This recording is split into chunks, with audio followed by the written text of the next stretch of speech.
Hey everybody, this is the Sliders Review. I'm here today to talk to you about Season 3 of Stargirls, episodes 2 through 4. So in case you haven't noticed, or have noticed, if you ever watched my channel and watched me talk about Stargirl, I reviewed the first episode, but that was about it of Season 3. I haven't talked about this show since, and there's kind of a reason why. I'm just bored. Like, I'm really just bored. Like, if you know me, you know I love season 1 of Stargirl. There's only 2 CW shows that I own on DVD. Stargirl is one, The 100 is the other. And like, I'm a huge Stargirl fan. It's my favorite like DC show as of now because it's drama, it's superhero stuff, it's costumes, it's stuff like that. They're giving me everything that I wanted, you know what I'm saying? And so like with that of season 2, I started getting a little irritated a little bit. Similar to how I started getting irritated with Nancy Drew in season 2. And then after season 2 of Nancy Drew, I just bailed on the show and I did not like season 3. However, I'm sticking with Stargirl and everything, but it's kind of like, I don't know, man. It's just this show isn't the same as it used to be no more. And it's a couple of reasons why. I will address those reasons a little bit later. And so this season deals with that of a murder mystery. So I'm like, okay, a little bit of a stretch from that of a superhero show. They're going to more of the dramatic crime drama type stuff, but hey, whatever. I like murder mystery stuff. I watched a good couple of them. There's some really good ones. I've talked about those on my show. There's one I really don't like that I haven't talked about yet. I don't know if I'm ever going to talk about it or not. I've only watched it twice in its entirety, and I'm starting to forget stuff about that show. It's called Guilty, and I think it was on Freeform back in the day.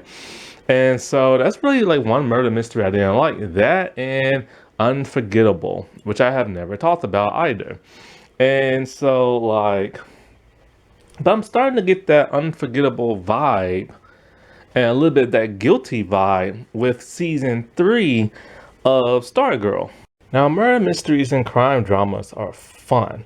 It's the whole who did it. Pretty much if you ever watch a slasher movie, it's kind of a watered down murder mystery of who did it. But you're not really trying to figure out, the characters aren't trying to figure out who did it because you're too busy, watching people get killed and stuff.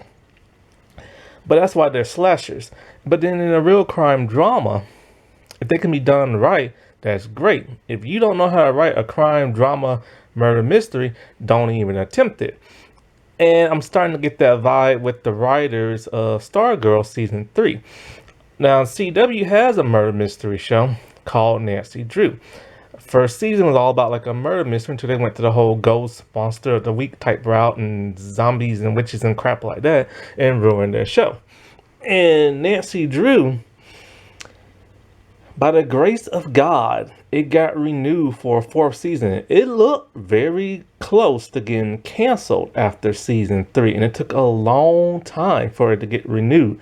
But by the grace of its fans constantly saying renewed Nancy Drew, they finally listened and they renewed it. Because even the stars themselves were terrified at that moment, especially with all these CW shows dropping like flies.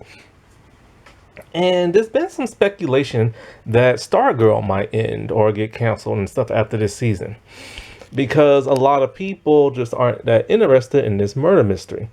And, I've seen that online that viewership has dropped dramatically after, I think, like the 2nd or 3rd episode. And a lot of people are making excuses as to why that is. Some saying, oh, it's because it's on Wednesday nights now. And yeah, that could be a reason. There are a few shows on Wednesdays that a lot of people tune into, but still, that shouldn't be like a huge factor. And not only that, they should also can watch it on the app. I've seen other people say, oh, well, all these new streaming shows are out right now, so people are watching those like Andor and stuff. But what in the world does that have to do with anything? You can watch a streaming show any time of the day. If a show comes on at 7 p.m., then you know to watch it at 7 p.m. So there's tons of people who are fans of this show who just don't want to admit to the truth that the show just isn't as great as it used to be. And so I've noticed that I've been kind of nipped ever since season 2. And I've been like, why is that? And why is this third season? At the end of season 2, I feared a lot of stuff. All my fears are coming true in season 3. The cast is too huge.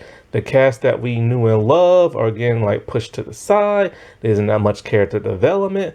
The murder mystery is kind of like, I don't know. They're doing everything that a murder mystery does. They're just doing it very boring and everything.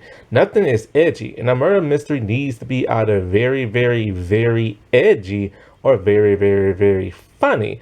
Only funny if you're watching a comedy murder mystery. But every other murder mystery is supposed to keep you on the edge of your seat and anticipating the next episode. I'm not doing that with this season. This season feel like it's written in a very CW type fashion. And that is one thing I have feared when this show became prominently on the CW, and that is it's gonna feel like a CW show. And it's starting to feel like a CW show. Like, even they're starting to do long-winded speeches now, which is a very Arrowverse type thing. I am not for that. That's why I checked out Superman and Lois after the first season, like the third episode and everything, because I heard one long-winded speech and I checked out. But I'm trying to stick it with the Stargirl because I really like this show and I really like the cast. And so, like, but back to like the writing and stuff. I've noticed something. Something's different with the writing. Something's different with the dialogue. Like, what is it? So I went to Wikipedia and I looked and I'm almost like, oh, that's why.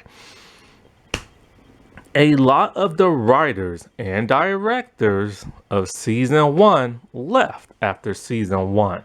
And with season 2, they brought in a whole new team of people, new writers, new directors and stuff.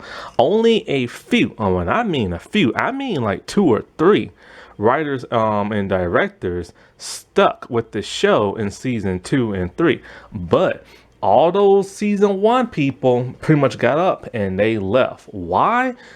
Don't know. Seriously, just don't know and everything. And it explains why all the edge has now left the show. The dialogue, the character portrayals, why some characters are stuck in like that whole season 1, season 2 rut and has not like developed since and everything. It's because they don't know how to progress those characters the way they need to progress and move on and stuff. They're just staying stuck in limbo, and that's really boring to tell you the truth. And I don't want to see the same crap going on over and over. Don't bring in new characters, or if you're not really gonna show them in every episode or give them anything good to do. Like take Thunderbolt and Joaquin. They serve absolutely no purpose in the show, and yet they're still here and everything.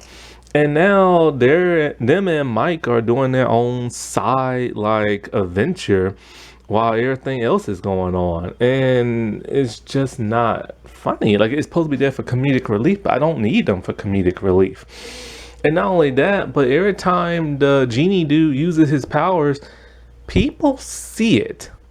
Like when they was in like the closet and you see the glowing purple lights from like the coming beneath the door, people saw that and they saw the dudes bust out and all this stuff come out. And it's kind of like, how do people not know they have powers or somebody that has a power? You see what I'm saying? And not only that, but it's kind of like the genie doesn't even grant wishes correctly and stuff. So what is the point? It's there for comedic relief. It's what I'm now calling the Disney Marvel baby humor effect. Kind of like the Mandela effect. I've been noticing that a lot of TV shows and a lot of movies now are infusing humor into their stuff, especially stuff I used to watch like period pieces. Every new period piece television show or movie has weird humor in it, awkward humor, improv humor, and that's very Marvel. And I'm just kind of like, ah, crap. We even see that a little bit in the trailer for Black Adam when he was like tapping on the door and everything. That was such an awkward, comedic, like Josh Whedon type thing to do and stuff, or John Favreau. And so, like, when it comes to like, yeah, so like the writing is different, the directing is totally different. So I was just kind of like, and not only that, but it's a lack of stuff that made season one so cool. There's a lack of action. There's a lack of heroes and villains and their costumes. There is a lack of CGI. And it started to become noticeable in season two, but not that much because they still had like a budget. But something must have happened this season because there isn't a lot going on in terms of special effects. They normally save their special effects now for something really huge, really big. And when that something really huge and really big happens, it only happens for like a split second or a few seconds and stuff. We saw Stripe flying for a small point in time. We saw Starman using the staff to fly for a small point in time. We got a very great action sequence in the grocery store, and that was amazing. But since then, like nothing. And not only that, but I don't understand. There were people in the grocery store that saw that fight happen and they ran out. How do people not know Starman is Sylvester Pendleton and everything? Like, he's constantly walking around town with the staff in his hand. He's constantly shooting at people, blowing stuff up with the staff. And how do people not see that? Seriously, because like there's a lack of people in the streets now and in buildings now. Like it's like a ghost town they live in. Like there's nobody around anymore. Nobody is seeing all this bad stuff happening or all this cool stuff happening. Like where are people at? And seriously, how is him and Courtney able to walk around town with a glowing staff and people not notice that? How do they not see them flying in the air during the daytime? Like that don't make no sense when they're practicing with it. And so like when it comes to all these characters now, there's too many, and this is where it's starting to get so very CW-ish. The CW has this thing about making every family member, every friend, every cast, every main cast member, every recurring cast member into some type of superpower or something or another, you know? And it's like, this is not We Are the Stargirl. This is not We Are the JSA. You know what I'm saying? Not everybody has to be on the show as a main character. Now, to be fair, season one had a lot of characters too, but they weren't main. They were just recurring or guests. Now all the recurring and guest people are main stars on the show, and they're taking up a lot of screen time. Like, do you recognize these people right here on the show? I don't, because they've barely been in this season. They've barely been in any episodes. Their story has not like progressed. They are the JSA. They are the main characters, and they have done absolutely barely anything. Cause it's like Yolanda, she had a huge like Yolanda and Courtney always been the two main ones to have the biggest like character development and stories and stuff. And even in season one and two, but in season three, not really. Like we get a little bit now with Yolanda. Like first season, her parents hated her family. Then season two, it seemed all of a sudden her mom loves her again and trying to keep her away from Courtney. Now in season three, all of a sudden her dad lost the job and I think some kind of medical bills or some crap like that. And her mom was kind of like, are you going off with people again? Starting to be rude and nasty to her again. So it's like, okay, what's the deal here? You know what I'm saying?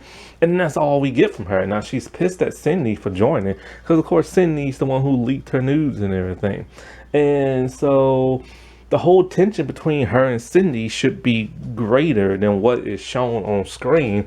But it's mostly just one-sided from that of Yolanda and everything. And it needs to be more intense between those two. They need to have more scenes together. They finally, at some point, need to kumbaya with each other and a kuna matata and everything, you know? I'm just gonna rope that Beth and Rick together because that's what the show always does. So Beth had a pretty interesting storyline in season one. She was the outcast, the outsider. She rambled and talked a lot, because she had no friends. She just used to always hang out with her parents, and they didn't like that. Then when she made friends, she started to tone down. She stopped running off the mouth. She started like being accepted as a person, and she stopped hanging out with her parents. But then she started falling almost in love with her goggles, like Chuck and everything, until he was gone, and she was devastated. Coming in season two, they had to give her a storyline. All right, her parents going through divorce. She's acting like a baby about it. Okay, fine. At least it gives her something to do so that she's still up her parents' butt. But then the moment her parents find out she's a superhero, now Beth is kind of like, leave me alone. And everything. Like, she doesn't want anything to do with her parents now. And now her parents are getting on her nerves. And so that's something they could explore a whole lot more, but they're not really doing it. And as for Rick has always just been on the show. He's supposed to be the strongest out of everybody because he's super strong, but he's always been the weakest and gets butt kicked. Then, like in season one, we see he's a very out of control kid. You know what I'm saying? He has a lot of anger issues. He just wants to always break stuff. That was great. His uncle is very abusive. And then then he wanted to kill Grundy after that. But then he oh, I feel sorry for you, so I'm gonna let you go. Then in season two, they did this whole thing where they're like, okay, now he's buddies with Grundy. And he feeds him and everything. They show that he has tension with Cameron, but nothing goes beyond that. They show his that he's actually smart and go to college, but his uncle doesn't want him to. His uncle's a butthead. Then Pat scared the bejesus out of his uncle, and we still don't know how or what. And then all of that is just ended, and now he's just sad and moping over Grundy again. And he's just sad about this dude, and it's like, that's not character development. You just crying over a zombie who killed your parents and everything.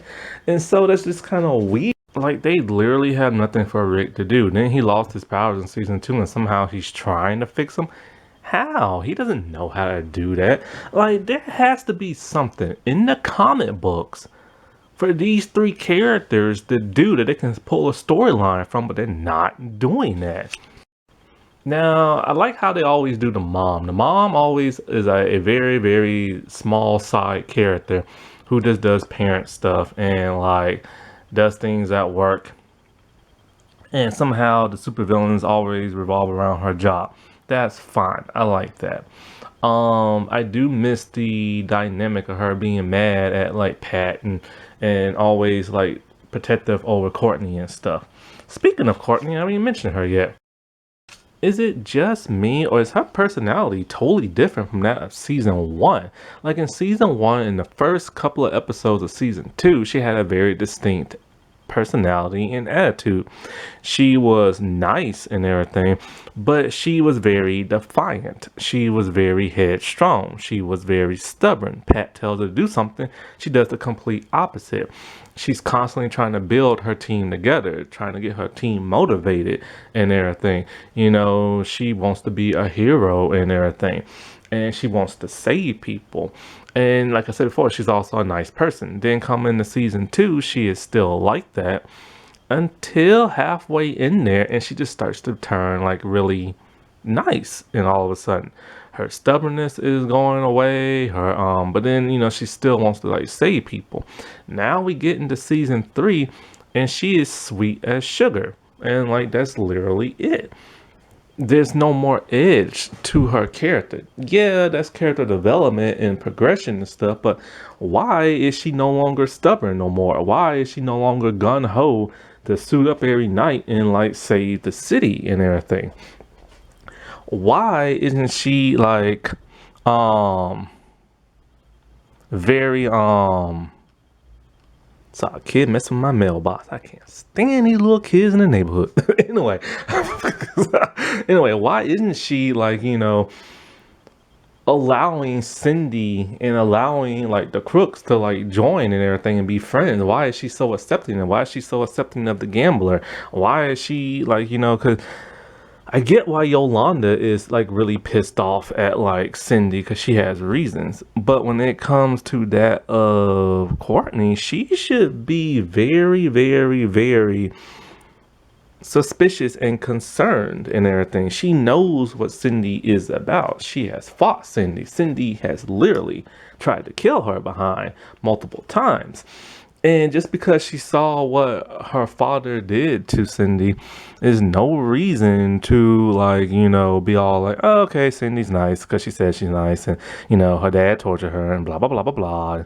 And I'll forgive her and stuff like that. But no, what happened to Courtney season 1 when Cindy's all like, I know it's you under that stupid mask, and I'm gonna kill your family, I'm gonna kill your friends, I'm gonna let you watch, and then I'm gonna kill you and everything.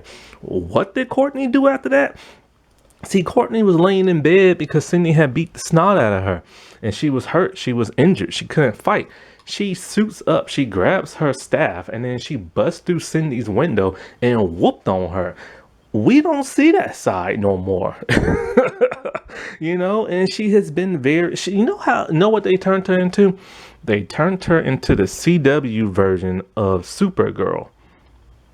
And I don't like that. They took her edge away and everything, just made her sweet as sugar. Then also her and Starman, they should be in more conflict and everything. Because think about it. He's back. He wants to be a hero again. He wants his staff. But Courtney wants to be a hero. And she wants the staff. And there should be more conflict with that. Not the whole like, oh, like they're jealous of each other. You can see that. But there needs to be more intensity with that. There needs to be more than just, okay, well, I get it during the daytime, giving you a jealous look, and you get it at night. No, he gets it during the day when she's at school. And then when she's out of school, then she gets it. And so, but then she sees what happened after that. He went looking for a killer without the staff and got his butt whooped and everything. And it's just kind of like, there needs to be more than just a Full House moment. It's almost like this show is turning into Full House, but with superheroes and stuff. Now, Sylvester is very interesting this season, but he's only interesting because we just don't know that much about him. Like, everybody keeps saying he's mean, he's rude, he's grumpy, and we can see that. And, you will be too if you died for 10 years, came back to life, and then all of a sudden your friend is hanging out with the people who murdered your friends. Now, when it comes to Sylvester, I'm glad that they explain how he came back from the dead. Basically, he absorbed a lot of the cosmic energy from the staff, and somehow when the staff reactivated itself, he, just came back to life. Which is weird because he's been dead for 10 years, then his body decomposed or anything. And so this could explain his erratic behavior and everything. However, I do agree with this dude. Like seriously, there are villains that killed his friends and everybody just seems to be cozy buddy with them. That makes no sense.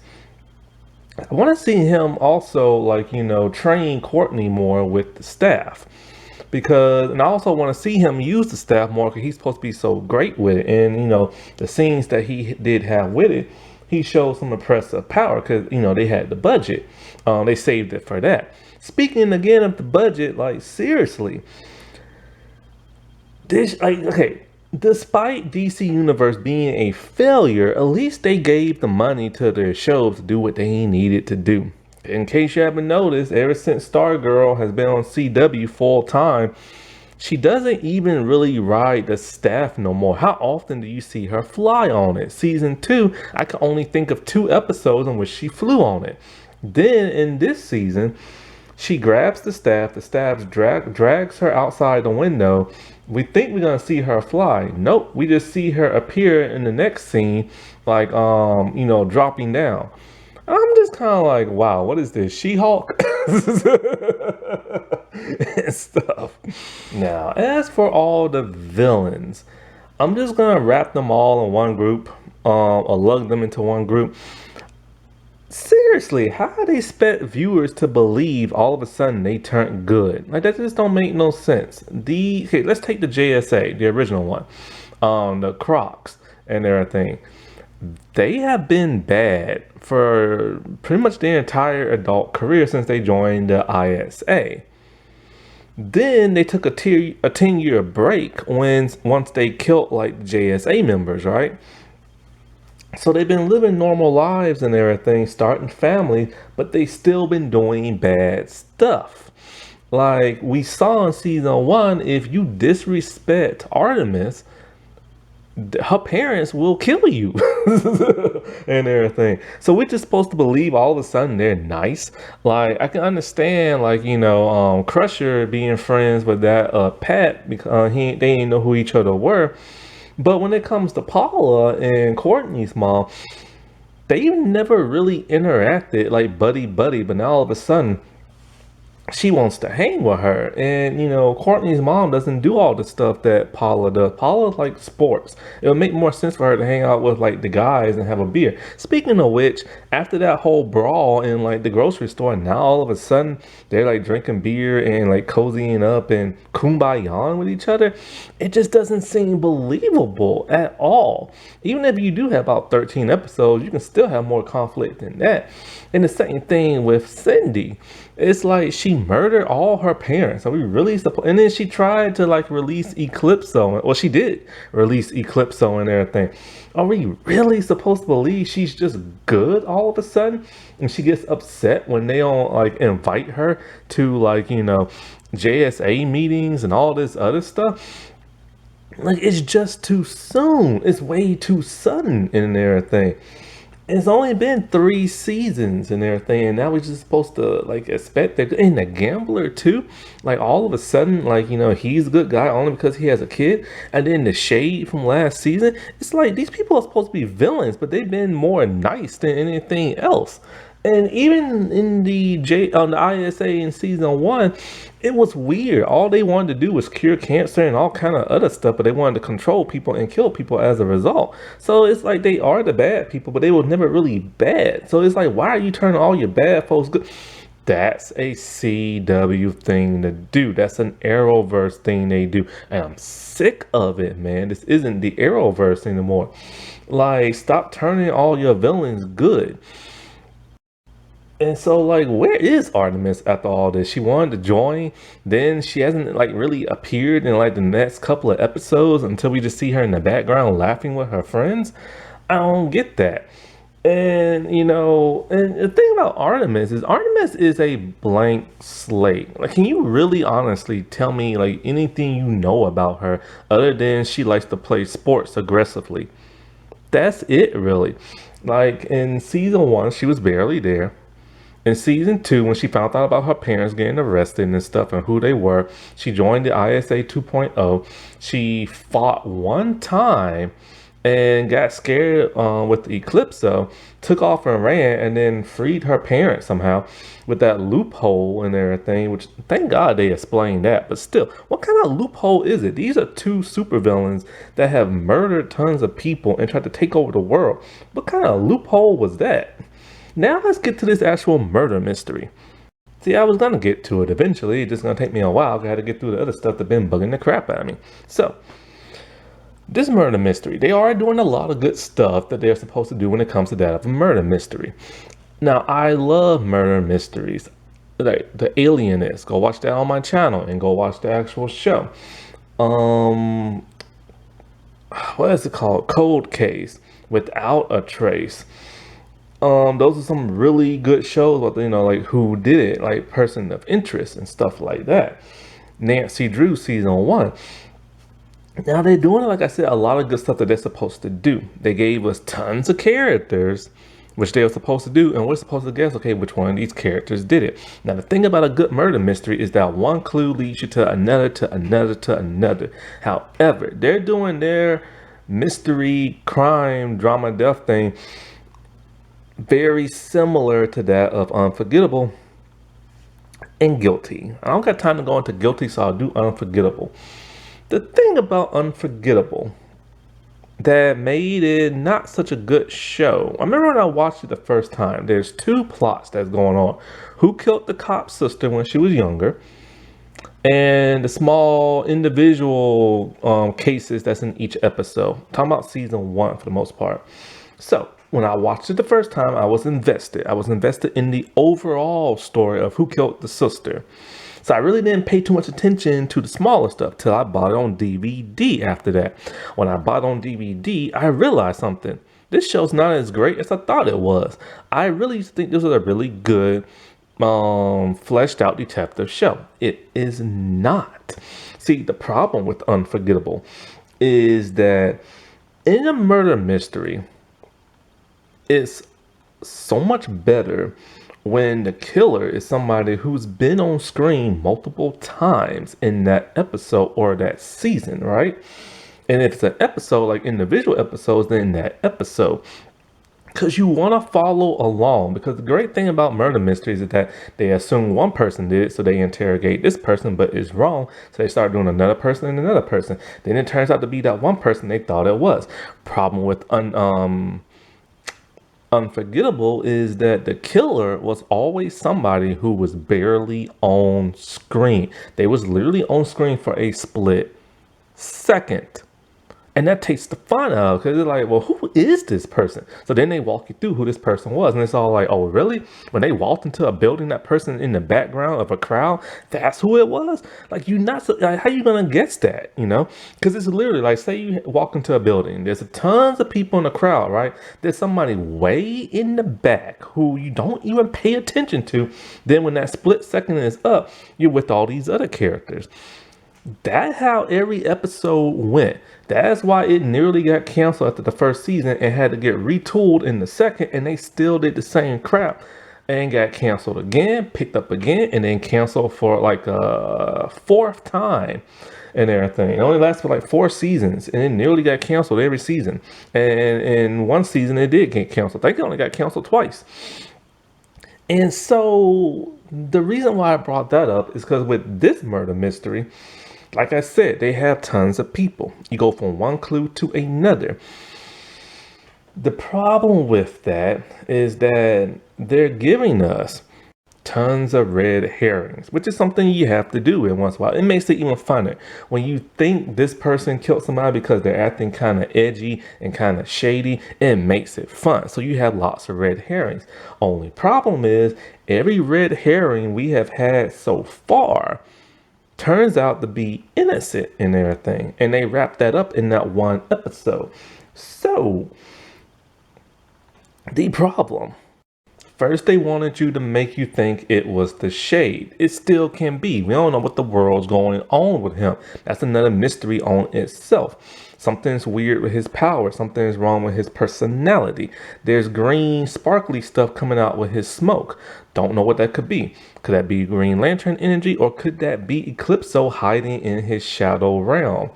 So who knows what's going on with him, but his personality is erratic. Problem is, he's now been taken out of the show. He is off doing something. So it's pointless to even make him the killer. Next red herring. We have Cindy. Of course, they want us to think that the killer is, because she's killed people before, that she's the killer and stuff like that. Also, this killer is very strong. They tore up the gambler's like trailer and stuff. And so, of course, when we see the gambler dead and we see her that gunshot, of course, he is dead and she is holding the gun. They want us to make us believe that it's her. But she's tried so hard to make everybody think she's good. Why would she be the killer? Then they came up with a clue saying whoever has the laptop killed him. Well, guess who has the laptop? It's her. And she's not saying nothing because, of course, Yolanda's going to blame her. They're trying so hard to put this on Cindy, and now all of a sudden there's a scale left behind, and it belongs to her father. And then we see her experimenting on herself, and we see that she's getting very scaly and everything. So now there's, once again, for the third time, they're trying to make us think it's her. Now they've said that the scale belongs to her father. We saw somebody spy on people on video camera. That's something that he does. Maybe he is alive. I hope he is, because I really wanted to see more of him. And that sucks how he went out so fast. Also, this dude is almost nearly immortal and been living for a long time and experimenting. How in the world would he die that easily? So this is three red herrings in the same person. They want us to think it's Cindy, and we know it's not, unless she is morphing into her father and did it that way. But so far, I don't think she did it. I mean, they're trying so hard to make us think she's good that when she's alone by herself, she's bopping her head around in a very silly kind of way, trying to make us think she's cute and cuddly like a nice little person. So I hate that red herring. Now we get to the cross, Sportsmaster.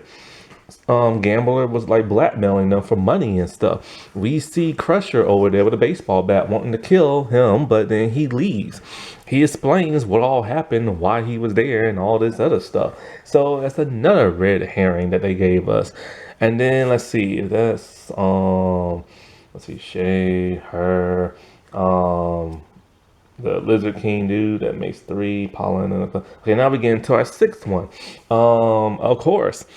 Starman, Sylvester, he is cranky and everything. He's pissed. He has an anger problem. Something happened to him when he came back to life.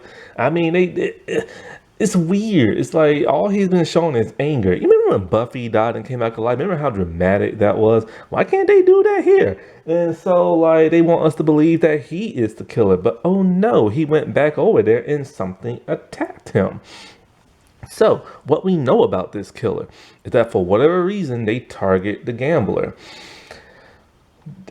Now, this is something that, see, they could be giving us another false clue, like another red herring. What if what destroyed his trailer, what if that's not what killed him? What if that's something completely different and then somebody else killed him? You know what I'm saying?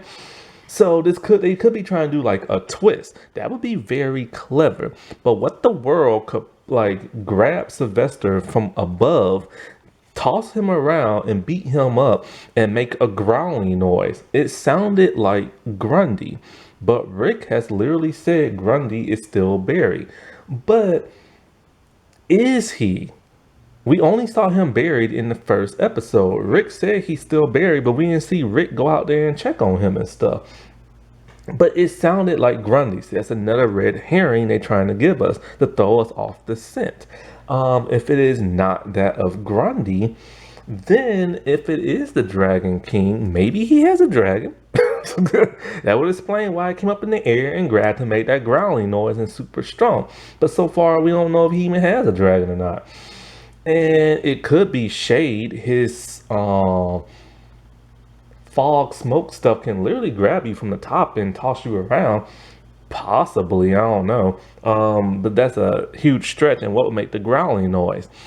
Now, this next theory I have is a stretch. Well, actually, let me get to that later. Like I said, it could be Eclipso. What if he's not really dead? You know what I'm saying? What if he's inside the shadow realm and he's still doing crap?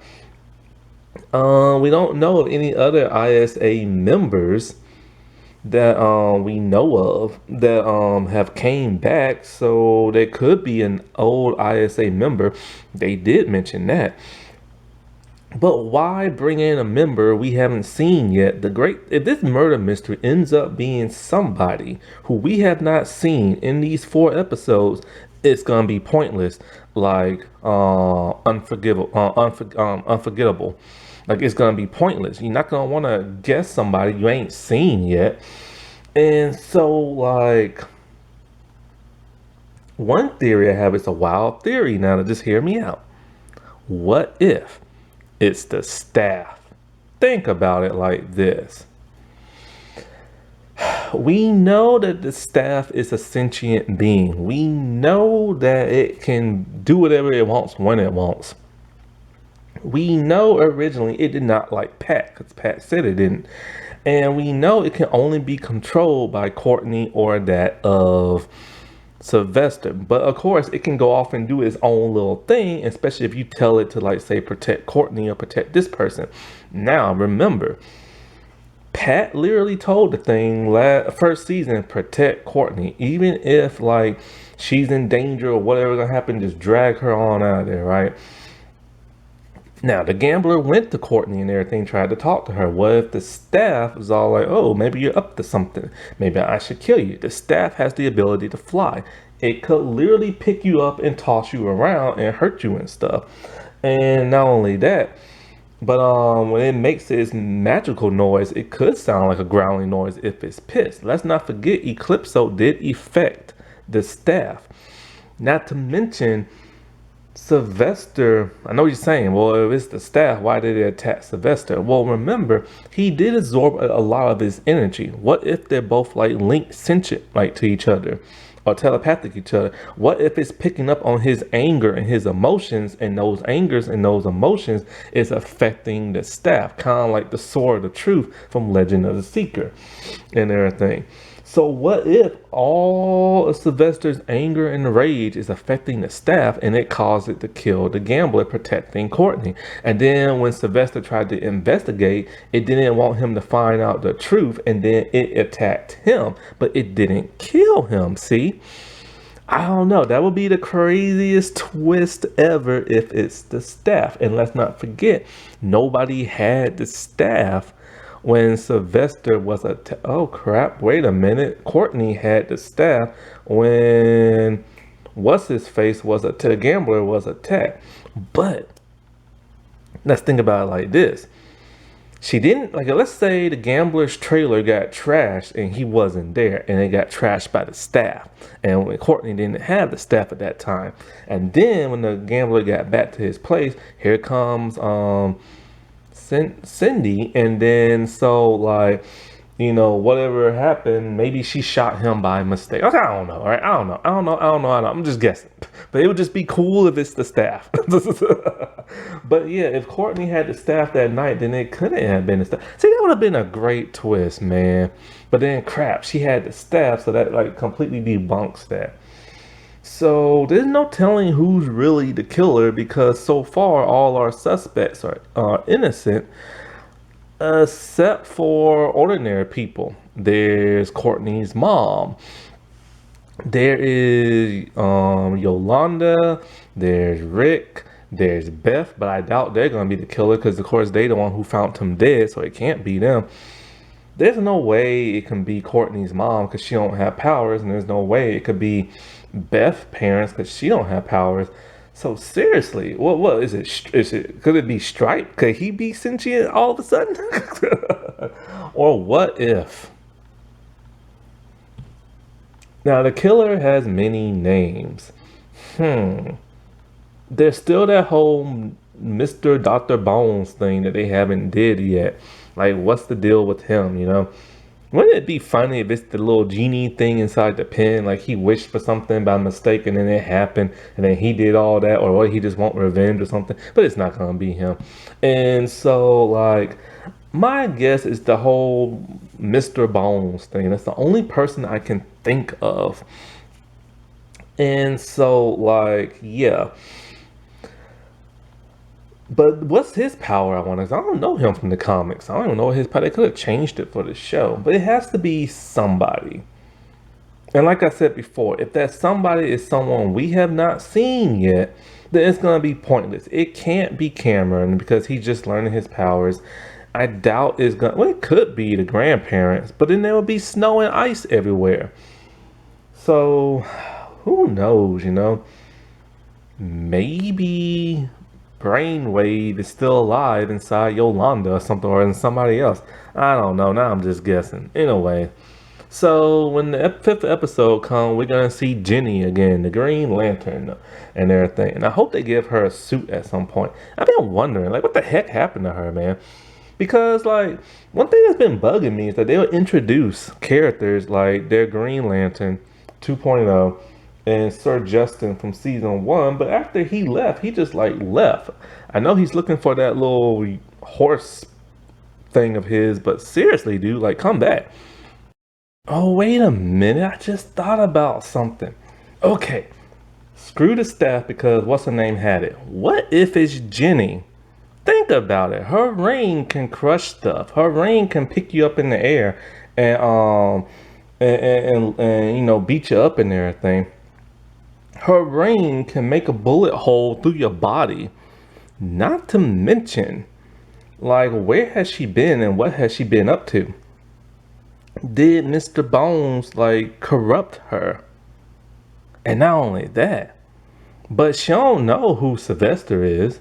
and he didn't wear his costume. And not only that, but like remember when she first got introduced and she fought like Courtney and stuff like that?